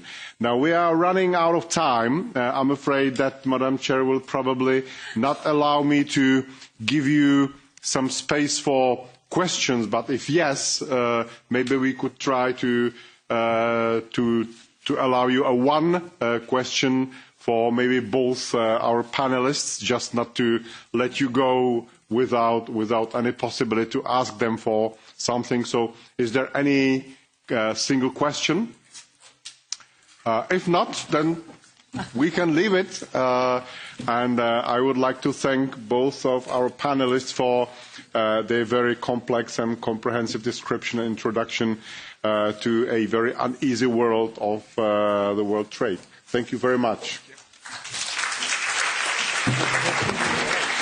Thank you very much for speakers. It was very interesting, I think. Now give the floor, last panel, my colleague Newton, for international digital cooperation. It's last panel, and I now, please give the floor and invite speaker. Thank you very much, Madam Chairman. I know we're running out of time. We're all looking forward to a cocktail, I think, in 15 minutes, so let's not lose any time. Listening to this debate, I just want to say one thing. I was at a briefing by NATO, luckily, recently, and they said there were 4 threats, cyber threats, to us in Europe and the West. 2 from disruptors, Russia and Iran, who are just trying to disrupt and cause chaos. They're doing it quite well in their different ways. North Korea, which is trying to steal our money, and if you lose money, that's where it's probably gone, because they're trying to get money to run their economy. And finally, China, which is trying to steal our information. Now, we came here to talk to Huawei and to listen to them, and I personally have to say I'm not convinced. So I think, Mr. Liu, you still have a lot of work to do to make us feel confident that you're not trying to steal our information. This is a serious thing, and I'm sure you're taking it very seriously. Over here we were asked, what about Vodafone? Well, I'm very happy to say the first speaker I can introduce. Oh, he's arrived already. Oh, very fast work. Okay, so Mr. Reiter, you're Director of External Affairs from Vodafone. You have the floor. Thank you very much. It's been a very rich discussion. I'm between you and your drinks, so I will try to hone in on 4 key points. One, which is referring to Madam Chair's starting point, which was the importance of 5G. Because it's very easy in this conversation to forget that we're at the cusp of a rather large transformation of our societies, one which will bring massive benefits. And one of the reasons is, and to dumb this down the most I can, is that everything we've done in mobile industry so far is about people-to-people communications. Even 4G, actually, if you look at the data used on the 4G, it's predominantly for people to watch YouTube on your phone. Unfortunately, that consumes a massive amount of data. There's a limit to how many cat movies you want to see. 5G is actually predominantly a machine-to-machine communication network. And that's why it plays such an incredibly important role in transforming societies, both from the point of view of public services, which is, for example, in e-health, the way that we run our transport networks, our mobility systems, but down to the core issue around our competitiveness. So this is extremely important to get right. So if I start on the positive side, I have unfortunately a little bit of a bad news for Europe. We're entering into what I would describe almost like a moonshot race, quite late and not very fast. So this is an area where we really have to pull together as Europe. We have established the European Communications Code in the last Commission, but there's a lot still to be done. And unfortunately, when it comes to allocation of spectrums, the coordination between member states, the price tag that member states are assuming they would get out of spectrum, and therefore actually crowding out investment in the actual deployment of the applications and the network, we have a long way to go. And both the United States and China are moving really, really fast. So if I had to summarize it, considering this is really important, I would summarize this is probably the first time Europe will play catch-up with China in technology. But that's the situation we put ourselves in. So from Vodafone's point of view, and we have deployed 5G in 4 member states at this point. We're present in 12 member states. We're Europe's largest mobile and fixed operator. We're really keen to be the partner and push this as quickly as possible. But it's ultimately dependent on whether member states want to play the game and really pursue this. So that's on the positive side, yet with the big question marks around whether Europe is prepared to pull itself up with the bootstraps. Now, the second bucket of comments I want to do, and it's 3 key messages related to the very important question around security of the 5G network. And I want to divide that up into security/safety, including the protection of our values. Secondly, resilience. And third, ecosystem. And I think it's very important to not reduce what is an incredibly complex and large question around security to a very narrow question around equipment, network, or even worse, one supplier of equipment.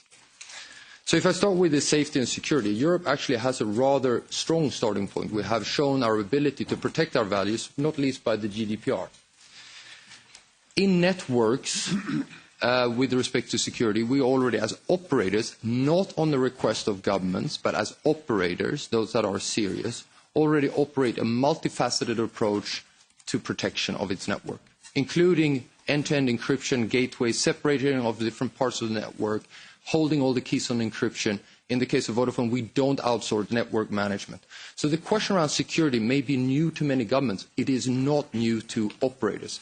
The reason is very simple. You, as parliamentarians, as well as governments through regulations, have put an onus on us for many, many years on guaranteeing the confidentiality of communications.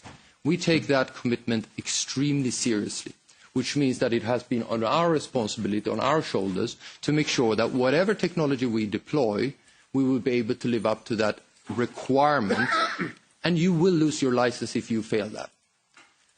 And we're a licensed business. We only exist because governments have given us the right to exist. This is not like setting up any other company.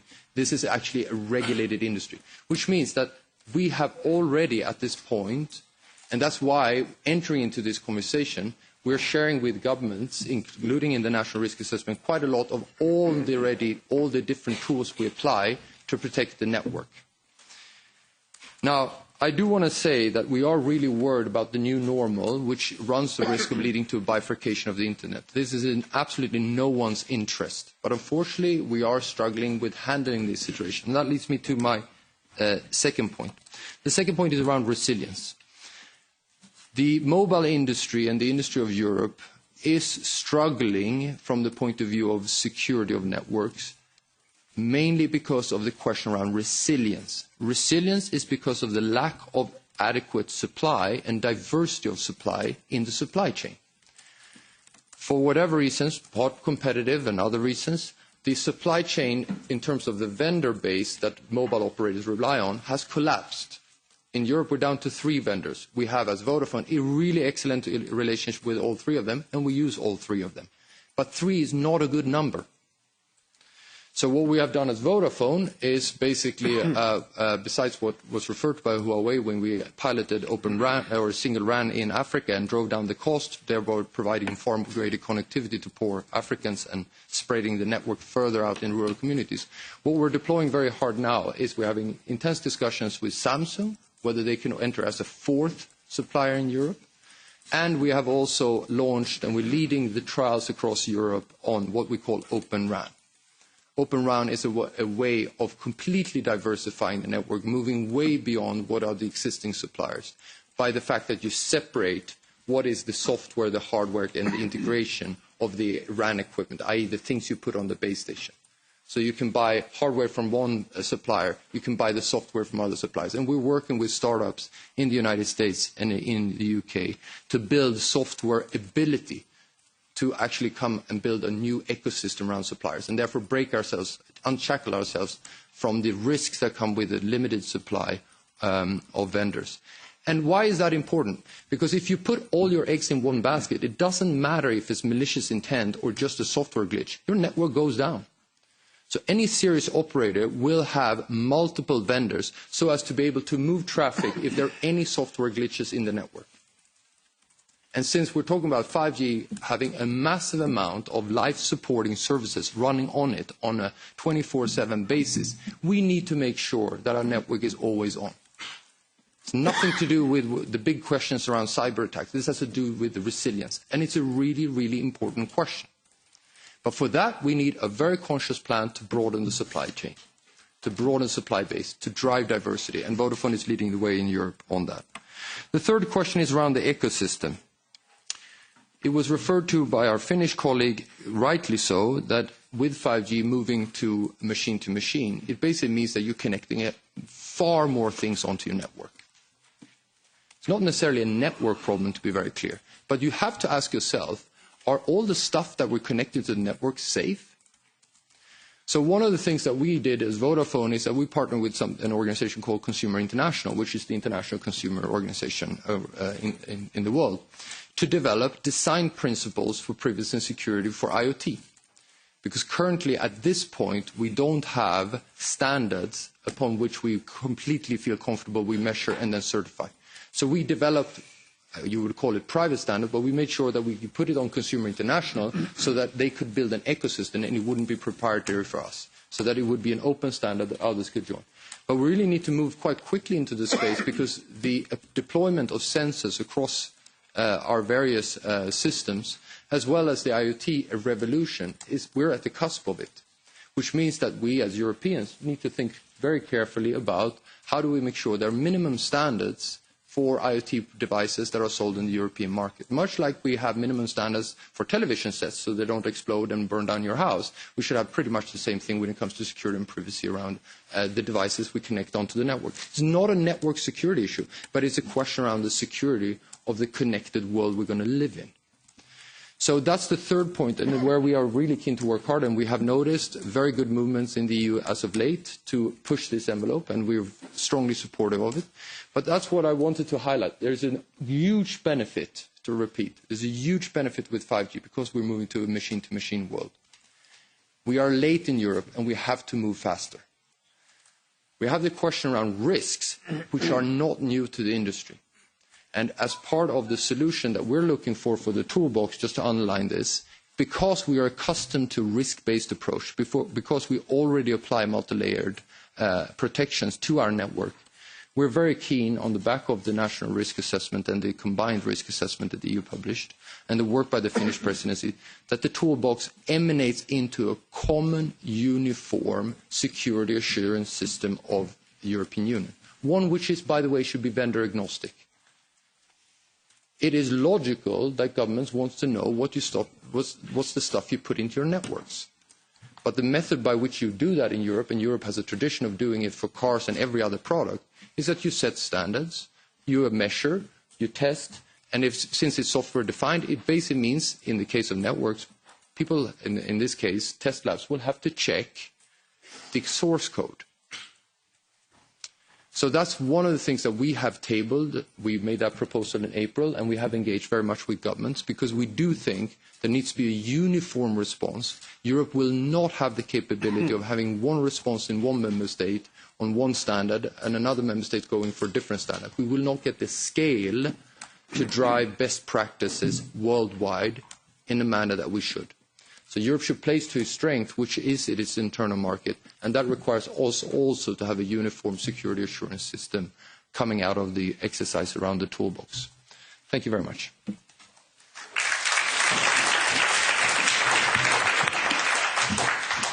Thank you. Mulțumesc foarte mult. A fost... Thank you very much.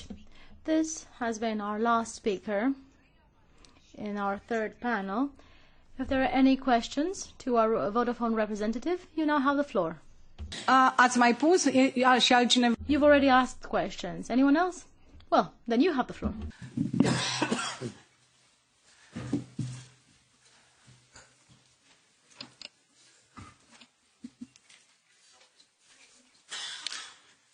Lucky me. Lawrence Cerullis again from Politico. Mr. Reiter, I wanted to follow up on the element of resilience and vendor diversity that you mentioned. You mentioned, I think rightly so, that it's essentially a three-vendor market in the telecom market. 15 years ago, obviously, that was different, and Europe had many, many more vendors. I'm thinking of Alcatel and so much more. And Vodafone largely invested in contracts with Huawei in 3G and 4G. So I wanted to ask you, what is the percentage of Huawei equipment in your 4G networks in a country like Germany, for instance? And how do you look back on that strategy of investing in Huawei so gravely in 3G and 4G if you now look at the vendor diversity question? Thank you. Actually, the question is incorrect and the facts are incorrect. So we invest in all three vendors. In actual fact, we have good relations with them, all of them, and we deploy them everywhere. Actually, there's more than three when you get to the core of the network, because when you talk about the RAN, i.e. the base station, in practice, Vodafone predominantly uses Ericsson, Nokia, and Huawei. When it comes to the core of our network, we predominantly use Cisco, Ericsson, and Nokia, not Huawei. And that's the reason, because we have sliced up the network and how we architect the network, where we make a risk assessment per piece of it, and we basically negotiate with the vendors. Now, the specific question that you asked, so the simple answer is Vodafone overall has about 1/3 of its RAN contracts with Huawei. Now, when you ask specific question around specific markets, I simply could not answer you for proprietary and confidential business information reasons.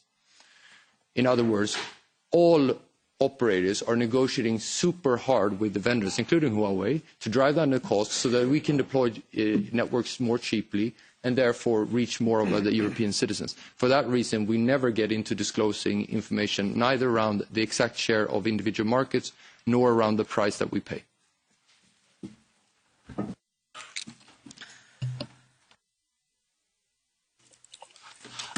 Zicheng Wang with Xinhua News Agency again. You just mentioned the term vendor agnostic. Could you elaborate on that? And is that the approach you believe the European Union should be, pursuing in this 5G security standards? Yeah, thank you. Yes, we do believe that. We are operating in 12 European member states. One of those member states, well, still today member state, is the United Kingdom. The United Kingdom has had over the last 10 years a system whereby it has a facility where it goes through the equipment of Huawei that we deploy together with our competitors in the UK. As part of that assessment, they go through the source code. In the exercise of going through the source code, they have found that there is need for improvement in the software engineering of Huawei, which is not strange. If you think about most of the stuff that you know about software, including sometimes your Microsoft operating system, you have to do Control-Alt-Delete and you reboot your computer.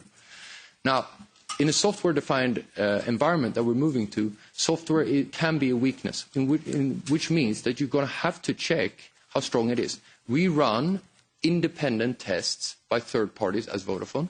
We do our own in-house tests. Yet we find it also useful to rely on a partnership with the government to also look as having a third look at, if you want, the software. And that process has taught us that there are lessons to be learned around software engineering. Those lessons are relevant for anyone who we put into our network. So our conclusion has been that the experience that we have had in one of the markets is an experience that could be replicated and extended into the broader EU based on what the EU defines as the most appropriate way of doing security assurance, including the level of ambition. But once you do it, there's no reason why you wouldn't check everything that you put into your network. If I put Cisco into my core, why wouldn't Cisco be checked from a software engineering point of view to make sure that there is no glitches? Because we're talking about glitches that if a glitch happens, like unfortunately for one of our competitors, not with Huawei in the UK, the network went down for 7 hours. So we do have a responsibility, and we as an operator, in the case of Vodafone, take that responsibility super seriously. But we need a partnership with government to build the capability of doing that.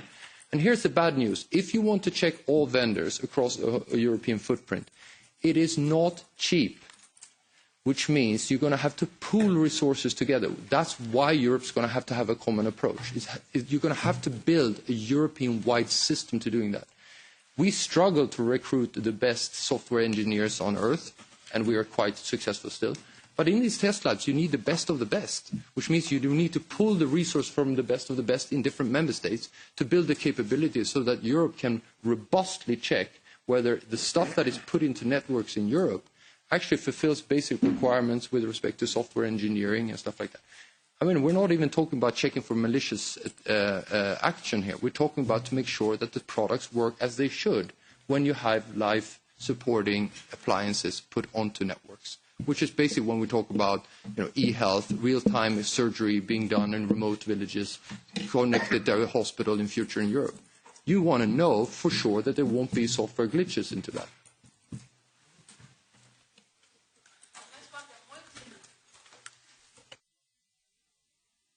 Sunteți pregătiți? Ok. Thank you very much. Well, apparently 2 hours is not enough to debate such a complex issue. As you could very well see, we had 3 panels and speakers in each of them, 3 topics, of course, all related to 5G, and I think we all understand that whether we like it or not, 5G is a major thing. Ericsson estimates that by 2024 we'll have about 9 billion subscriptions. But the problem is that, of course, technology is not standing still. And our purpose tonight was to cover security, and the representative of the Council very clearly stated what the Council presidency is intending to do, what the Commission is doing, what both institutions can do, because of course these are member state competences as well. And member states, as the Council representative pointed out, can come up with measures, certification requirements, tests and checks and so on. And it will be very helpful to harmonize them at EU level. But of course, member states can opt for this and can also exclude some companies from their markets for reasons of national security. So it's not a very free market. I mean, there are checks. I'm very happy to see so many of you here tonight, and I'd like to thank our colleagues here, because if the 4 of us hadn't decided to organize such a debate, this wouldn't have taken place. I am a member of the IMCO committee, and during my previous mandate, I have not seen such an attendance for a public debate, for a public this may be due to the speakers that we invited, and perhaps my colleagues were very active in mobilizing people, but perhaps the topic was also very interesting. Of course, this doesn't end here, and I will present our conclusions to the IMCO committee, and we will also address a message to the commissioner in charge for the internal market, and of course the Justice Commissioner who deals with consumer protection, and we will, of course, keep up with the measures that the Finnish presidency will take and perhaps will further relay to the following presidency. And, of course, what's very important, as a former entrepreneur, I know that it is very important not to hinder entrepreneurship and business. We should bolster research and innovation, but we should also provide security for citizen businesses and to provide a level fair competition and a level playing field. I'd like to end here by thanking all our speakers and attendants, and of course we should consider that in the European Union as well as worldwide we have to move on to 5G without any negative consequences on businesses and citizens. Thank you very much. Yeah. Thank you. Thank you very much. Thank you very much. Thank you, my colleagues. See you next week. Thanks for this opportunity. It was very difficult. Thanks. Thank you. Sorry, I promised a cocktail.